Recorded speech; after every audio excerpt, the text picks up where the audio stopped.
नागेंद्र भाई साहब, शुरुआत मैं आप ही से करना चाह रहा हूँ।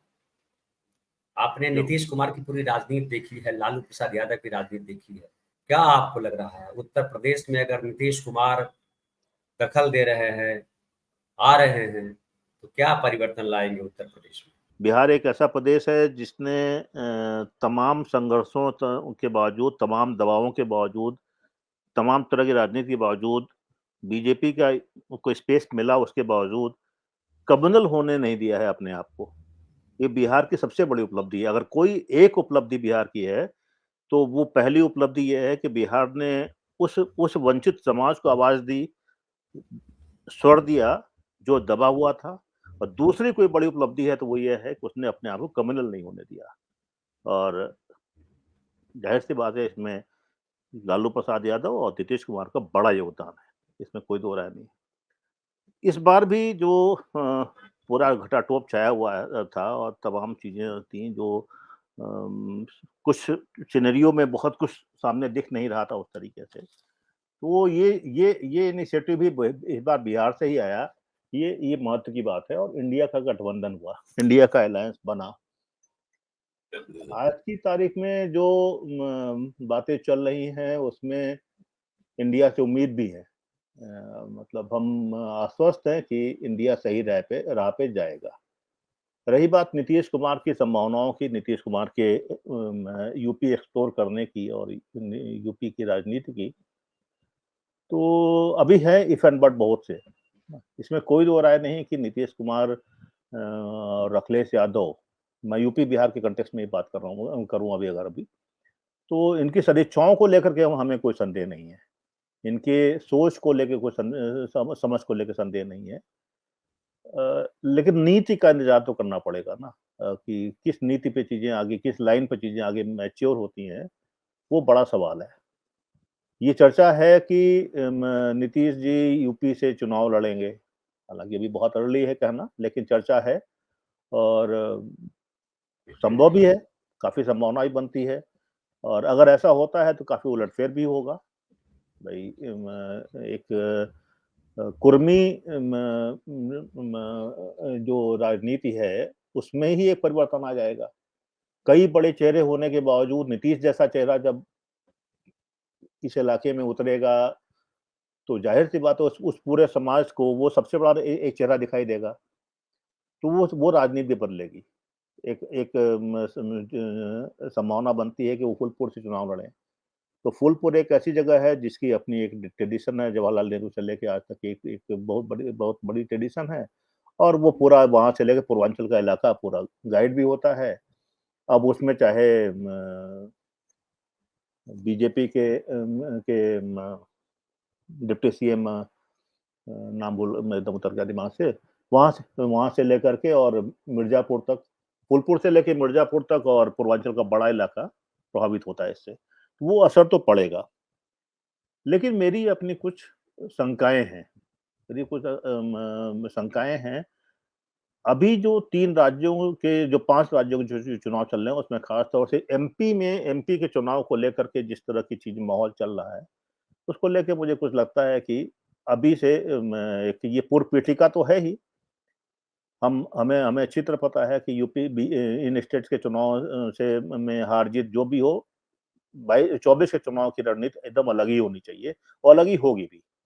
मैं मानता हूँ इन 5 राज्यों में भी अगर अगर विपक्ष जीत जाएगा तो भी 24 की लड़ाई आसान नहीं है। और ये 24 की लड़ाई को गाइड नहीं करता है, निर्धारित नहीं करता है, उसकी नीति अलग बनेगी, इसमें कोई दो राय नहीं।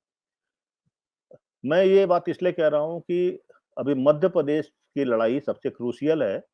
और मध्य प्रदेश में सपा और कांग्रेस का कुछ कॉन्फ्लिक्ट दिखाई दिया है कि सपा ने वहां 9 सीटों पे चुनाव पे प्रत्याशी उतार दिए, घोषणा कर दी है, मतलब प्रत्याशी उतार दिए हैं। और हालांकि कमलनाथ ने भी 3 सीटों पर ही कांग्रेस प्रत्याशी दिए हैं, हालांकि 6, इसे लगता है कि 6 कहीं अभी बची हुई है।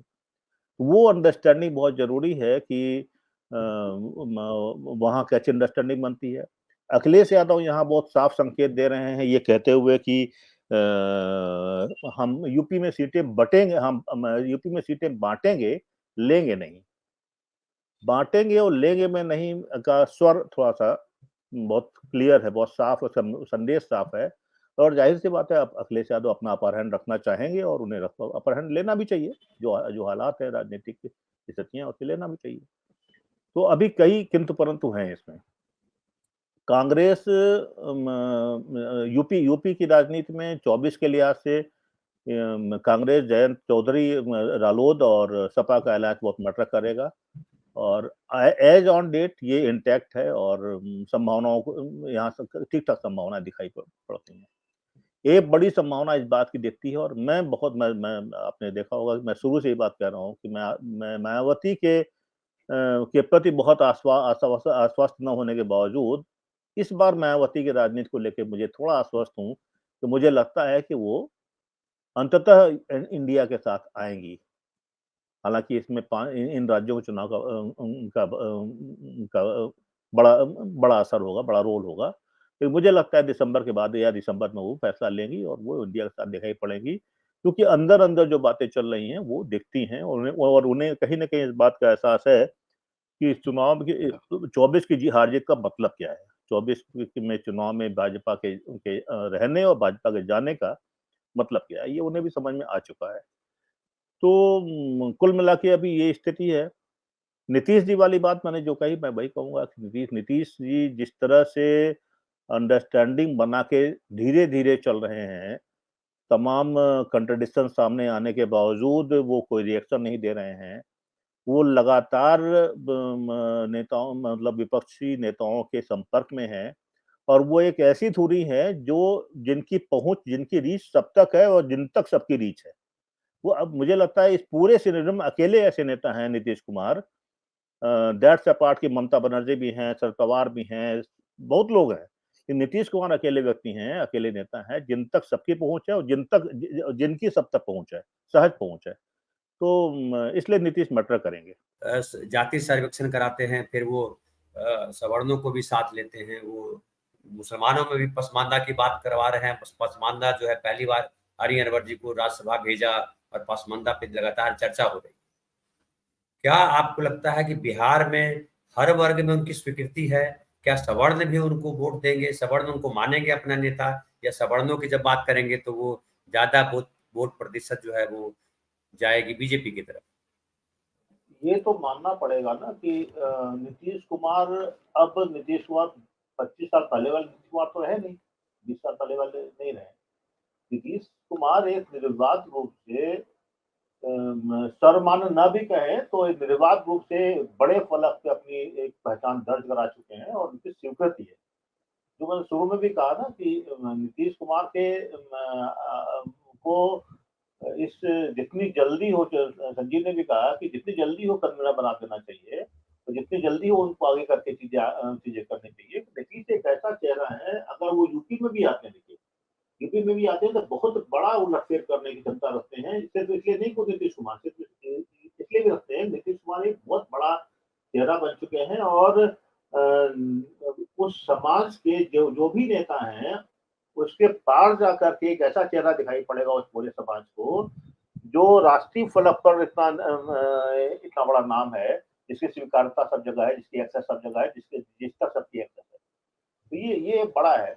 और ये धनंजय, मुझे ये कहने में कोई दिक्कत नहीं कि अब वो मैं सवर्ण और बैकवर्ड में इसको नहीं बांटूंगा, लेकिन ओबीसी समाज, पिछला समाज तो उनके साथ है ही, बहुत बड़ी संख्या सवर्ण समाज की भी नीतीश के साथ है और ये उनके वर्किंग में, उनकी कैबिनेट में, उनके बिहार के उनके कार्यकलाप में, बिहार के उनके सपोर्ट में भी दिखता है ये सब। तो इसमें मुझे तो कोई दो राय नहीं है और मुझे मुझे जो मैंने शुरू में कहा था मैं उसको रिपीट करूंगा एक बार फिर से कि नीतीश एक ऐसे व्यक्ति हैं जो इस समय की सर्वाधिक बड़ी मांग है। इस विपक्षी एकता की बहुत मजबूत कड़ी है और एक ऐसे व्यक्ति हैं जिनकी बात सबको समझ में आती है, जिनको वो सब, जब वो मायावती तक को समझा सकते हैं, ये मतलब ये मैं कह रहा हूँ तो इसका मतलब है जो मायावती तक को समझा सकते हैं तो इसका मतलब माना जाना चाहिए और ये चीजें आने वाले दिनों में दिखाई पड़ेगी। तो इसको नीतीश कुमार को लेकर के मैं आश्वस्त हूँ। और एक बात जो संजीव उस समय कह रहे थे कि यूपी में योगी से भी टकराना है, तो यूपी में दरअसल योगी से नहीं, योगी से ही टकराना है। मैं तो इस रूप में देख रहा हूँ कि यूपी की जो लड़ाई जो 24 की होगी, उसकी रणनीति विपक्ष को बहुत अलग तरह, और ये 5 राज्यों, जो अभी अनिल जी भी कह रहे थे कि 5 राज्यों के चुनाव नतीजों के बाद कांग्रेस पत्ते खोलेगी, ये दिख रहा है साफ-साफ। लेकिन मैं बार-बार कह रहा हूँ कि 5 राज्यों के नतीजे एक तरफ, 2024 की लड़ाई एक तरफ। जब तक इसको अलग करके नहीं देखेंगे, तब तक 24 की लड़ाई की नींव मजबूत नहीं होगी, ये नींव गड़बड़ा जाएगी, ये नींव ही गड़बड़ हो जाएगी। इसलिए 24 की लड़ाई की नींव को बिल्कुल अलग तरह से देखना होगा। इन 5 राज्यों में 5 में आप जीत जाओ, चाहे 5 में आप हार जाएँ। लेकिन 24 की रणनीति बिल्कुल बिल्कुल डिफरेंट है। इस बात को नीतीश कुमार समझ रहे हैं, इस बात को अखिलेश यादव भी समझ रहे हैं, इस बात को राहुल गांधी भी समझ रहे हैं, इस बात को अजय राय को भी समझना पड़ेगा। जो अभी यूपी में एक हल्का-सा मुझे दिखाई दिया है, बस इसलिए मैं कह रहा हूँ समझना पड़ेगा कि अगर वो कॉन्फ्लिक्ट अभी से कंट्रोल में नहीं हुए, तो 24 की लड़ाई मुश्किल हो जाएगी। यूपी बहुत मुश्किल है, इतना आसान नहीं है जितना आसान लोग उसको समझ रहे हैं। इसलिए जी, मैं आगाह करना चाहता हूँ, इसलिए मैं अप्रेहेंसिव हूँ इसको लेकर के, धनंजय। जी, जी।